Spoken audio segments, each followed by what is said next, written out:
I'm Ryan Besson.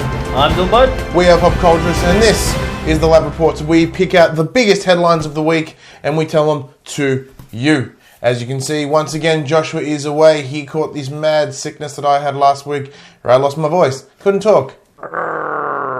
That's a sickness. You enjoyed it? You enjoyed my not talking? Good quiet couple of days? It's been quiet. It was lovely. How you been? Good. Yeah. Now, Dylan has picked all the news because I've been working on a couple other projects. So there is a very obvious theme with the news this week, which is fine. It's perfectly fine.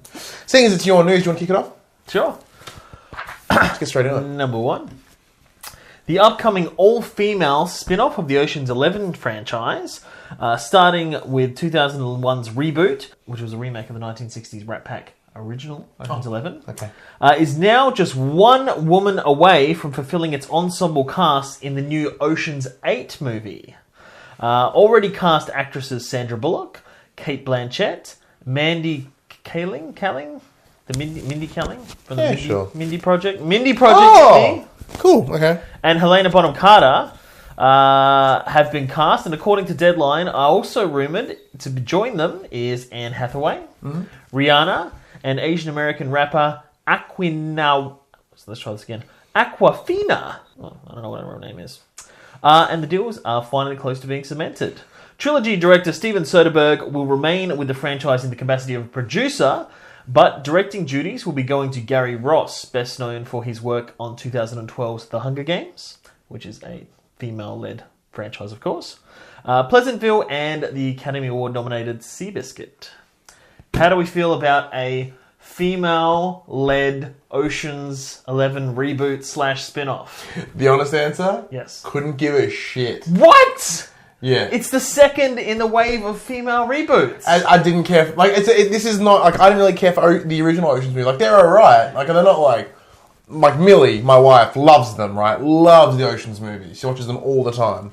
But for me, they're just like it's movies, and like I guess I'm kind of what's the word I'm looking for? I'm desensitized to the announcements of it's an old lady team, like which is a good thing, I guess, because rather than being like wee or boo, I'm just like cool.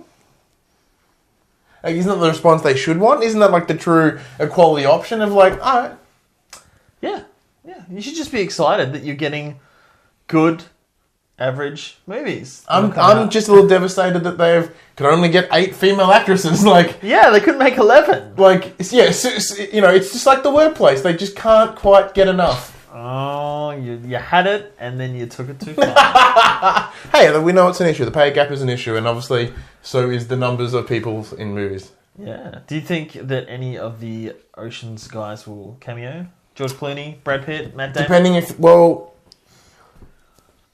what they need to do to make it link, because I don't remember what Julia Roberts' role in the movie was. But if you bring her in, like, shouldn't that do something? Why isn't Julia Roberts in it? Like, if that would connect the universes, right? You'd think that Julia Roberts would be a big draw card. Because she was in the first one as a character, and then she was in the second one as herself. In a little cameo role. Well, do you reckon that they're waiting to announce the last person? Because maybe they're waiting to drop that bombshell. Maybe. Or maybe Asian American rapper Aquafina is actually Julia Roberts. Playing the Julia Roberts role. No. Maybe she's doing like a or if all else fails, Joaquin Phoenix thing where she's gone away for like I haven't seen her in a movie since like one of those horrible ensemble Valentine's Day style movies, whatever. Valentine's Day or whatever. Yeah, maybe she's gone into hiding. Yeah, if all else fails, they can just get Seabiscuit. Whoa! Hey, he's worked with them before. Are you saying that Julia Roberts has a horse face? It's not Sarah Jessica Parker. Speaking of all female-led movies, the Ghostbusters. That's exactly what you've written. Speaking of all female reboots and spin-off, Ghostbusters is currently sitting at an estimated $70 million loss for Sony. Dan, you shouldn't have given me Lamingtons, man. There's like coconut all in between my teeth. So good. With a US $144 million production budget and marketing and distribution costs reportedly placing the break-even mark at around $300 million US, having earned just under $180 million at the global box office, including $117 million domestic, which is obviously US domestic, the film still hasn't opened in a few markets, including France, Japan, and in Mexico. But has been hindered by reportedly now not being released in China due to their no ghost, or as we reported, superpower Deadeye team. Yeah, not even that would pass. They didn't go for that one. They're like, there's a lot of ghosts in this. No, the Deadeyes. No, yeah, they're superpowered Deadeye team. Yeah, they look like ghosts. Rule regarding movies, policy on censorship, and rules on allowing Hollywood films into the Chinese market constantly evolving. Originally, with grand plans for an entire Ghostbusters cinematic universe with sequels, spin-offs, it appears that Sony will instead focus on and animated... What? Instead, they're going to focus... focus on Ing, okay. Instead of focusing on an animated Ghostbusters feature that could hit theaters in 2019. And an animated TV series, Ghostbusters Ecto. Ecto first? Ecto, like ectoplasm. Well, of course. With a current early 2018 release. Both are being guided by Reitman, who firmly is back in charge of the Ghostbusters empire via Ghost Corps, a subsidiary with a mandate to expand the brand across many platforms. That was the plan, at least. Yeah. Yeah, so there was going to be a male reboot, and there was going to be... Lamington shit. Keep talking. There was that wonderful video game that came out. Oh, there's a little bit of a fact we didn't report on here. So that they released a Ghostbusters game alongside the movie. It's not a tie-in game. It's just a shameless, shitty Ghostbusters game that the studio is now actually done. They didn't make any money back that they needed to. Studio shut down. Bankrupt. See, to me, people, the internet, being the buttholes that they are, will use this as a way to be like, yeah, all female movies. No, it's essentially don't make bad movies. Regardless of who's in them, don't make bad movies, because this happens. What do you expect to make money on a movie that's poo? Well, yeah, no, it is a poo movie. Like, people, with all the hullabaloo about being an all-female cast, and like, you're sexist if you don't like it. At the end of the day, it's just not a very good movie. And... yeah, I doubt that they'll get all those talent back to do a sequel. So there's a sequel off the cards. With an animated movie, I doubt it will be, but it'll be cool to have all the other Ghostbusters back in voice roles. It'd be so much cheaper. They could do like Well, they had the Ghostbusters game, and they literally brought everyone the one back. on PS3, it was amazing. Yeah, and they had like William Atherton came back as Walter Peck. So I'm pretty sure Sigourney Weaver was in it as Dana Barrett. They had all the 4 Ghostbusters leads. Like, what could go wrong? Why don't they just take the game? Because all the original Ghostbusters, some who have sadly passed away now, could take the voices from the game and just put it into the movie and just animate it. Yeah, but then it would get stuck into like the video game movie adaptation problem. It's a dangerous cycle and all that. Yeah, but they can just do the voices. Just animate the voices. It'll be amazing. Yeah. But look, some movies that are poo make money and some don't. Speaking of poo movies that make money, it's pretty harsh. Suicide Squad has been absolutely panned by critics. Including us. Currently sitting at a critic rating of 26%. Oh, it's gone down again. It fluctuates on Rotten Tomatoes, but that hasn't stopped audiences from still going to see it as its box office intake continues to build. Suicide Squad opened to $135 million in the US, setting a new all-time record for an August opening, managing to surpass previous record holder, Guardians of the Galaxy, Marvel, which had $94 million opening in 2014. Having now earned over $326 million worldwide in less than 1 week of theatrical release, $161 million of which was earned in the US alone, and forecasters are predicting that the film will likely bring in another $50 million in this second weekend and quite possibly outdo the domestic totals of both Batman vs. Superman and Man of Steel. Batman vs. Superman making $330 million and Man of Steel making $291 million, which is great news for DC and Warner Brothers, considering the movie's budget was only around $175 million, much cheaper than the other 2 movies. Wow, it's only been out a week.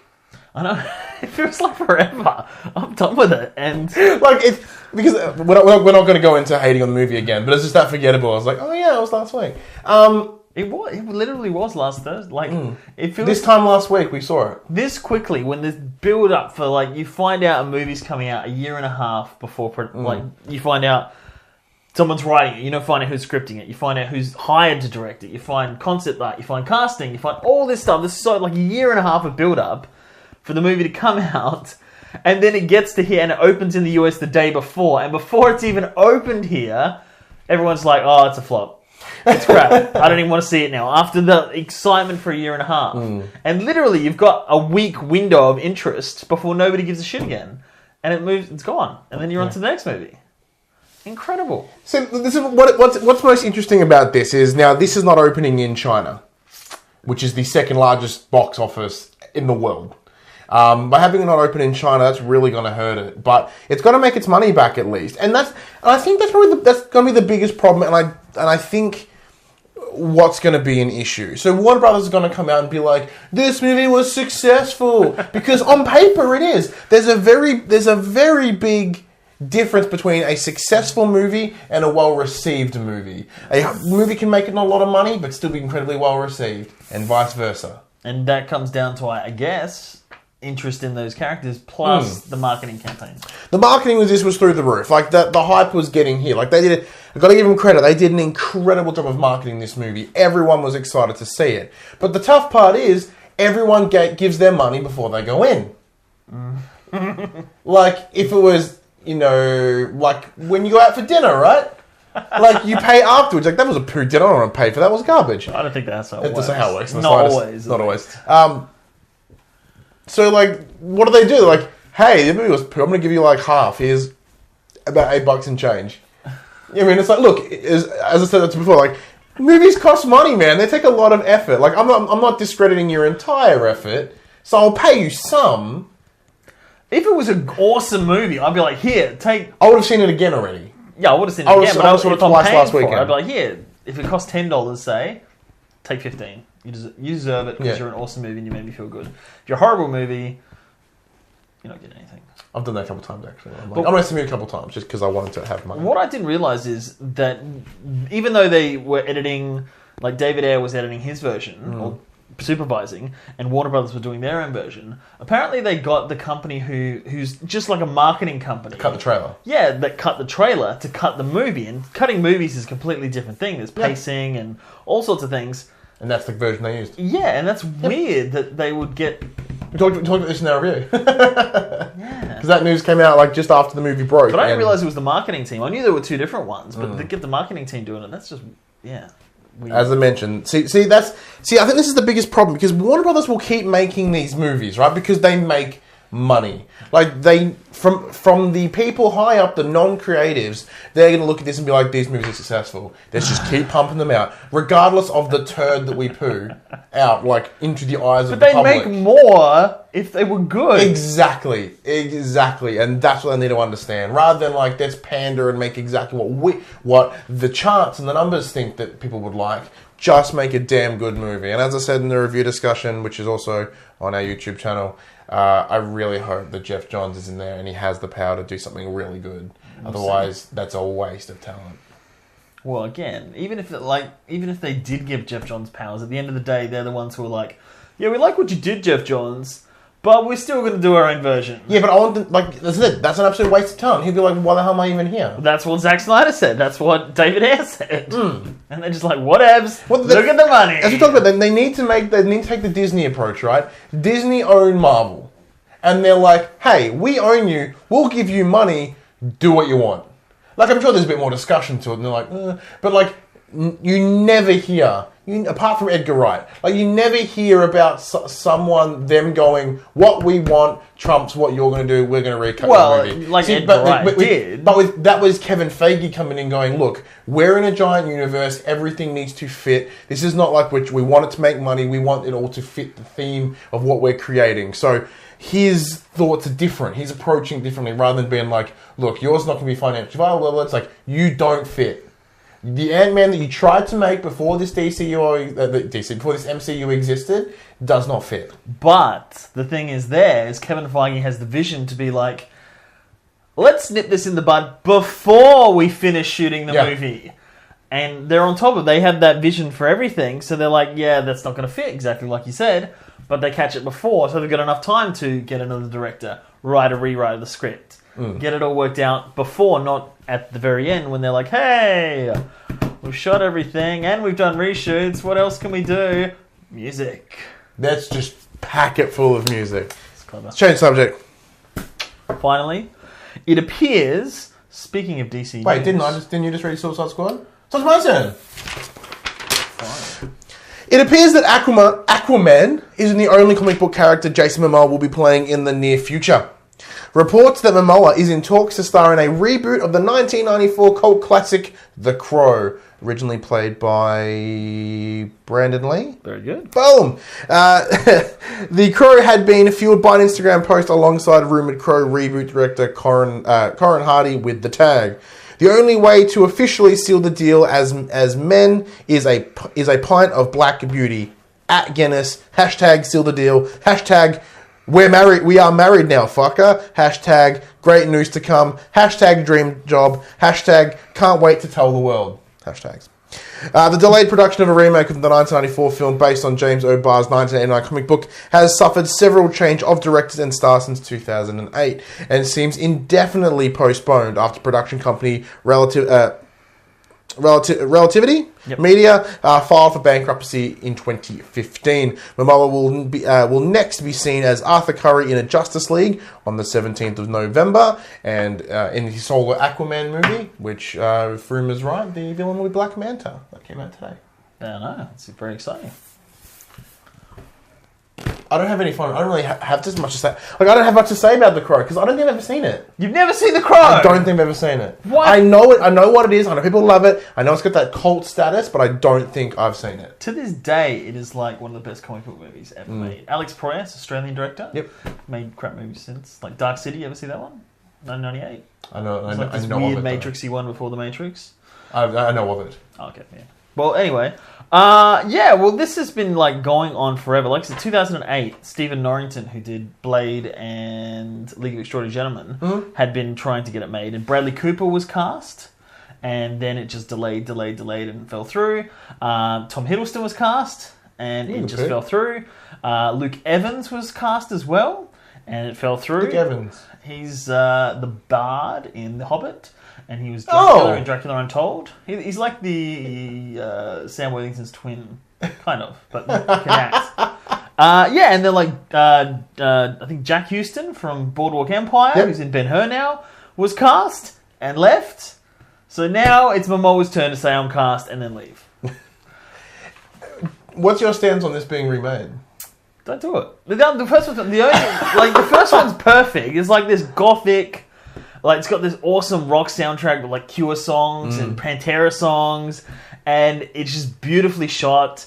It's got, like, this, like, sad, melancholy vibe to it. Plus, unfortunately, during the movie, Brandon Lee died because someone shot a blank, but it had, like, something stuck in the barrel, so it actually shot him and killed him. So they had to, like, complete the movie without him, use stunt doubles, bit of digital face work back in 1994, which was... Like, you never even know it. Yeah. But that set the mood for it as well as this really sad, somber kind of thing. And that's why, I guess, why it has been working with all the other problems that they've been having. They need to kill someone. Wow. Well, like, Bradley Cooper's like, I don't want to die. I'm like, okay. Well, Tom Hiddleston's like, I don't want to die.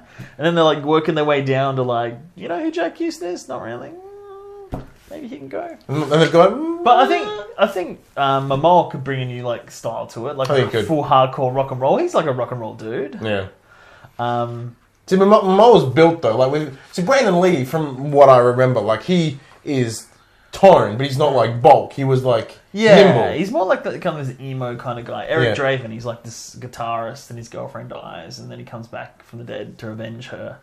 But yeah, it'd be a different take on it. I don't know. Have I never watched this in like my emo days? It's so good. You gotta watch it. But yeah, Momoa. So I don't know if it'll cause conflict with Aquaman. I guess not. I guess he just does what he wants. Nobody can tell him what to do. Well, I don't believe anyone in the MCU has like, as in they don't have a contract that says you can't do anything else. They'd be dumb. No one would sign that. I don't know. No one would sign that. But they haven't done superhero movies since. You know what I mean? Well, who published The Crow? It was like some unknown like. Oh, so it's like a low end indie comic. So it's not like Vertigo or something. So it's Cardiac not sort of or affiliated. something like that. I can't remember what it is. Oh, But no, I'm still interested. I'm looking forward to watching that crumble. well, it's not. Yeah, if it happens, it happens. Well, because like if it's. But my mom was like, he can do the Comic Con circuit till the cows come home. He's got Game of Thrones, he's got Stargate. Oh man, he is like, and he's charming as hell. Yeah, like he's perfect. He'll forever do Comic Cons. He'll be a great asset. I don't know how to wrap this up. So you can go to facebook.com/thepopculturist. While you're here, you can also like and subscribe. Please do comment below. Tell us what you think about all these bits of news we talked about today, and of course, where everything can be found is www.thepopculturist.com. I'm Ryan Besson. I'm Dilbo. We are Popculturists, and that was this week's Lab Reports. Oh god, that's wasting paper. We could have recycled that. Yeah, we could have reprinted on that. Why not? We couldn't have. I'll get sticky tape after. Okay.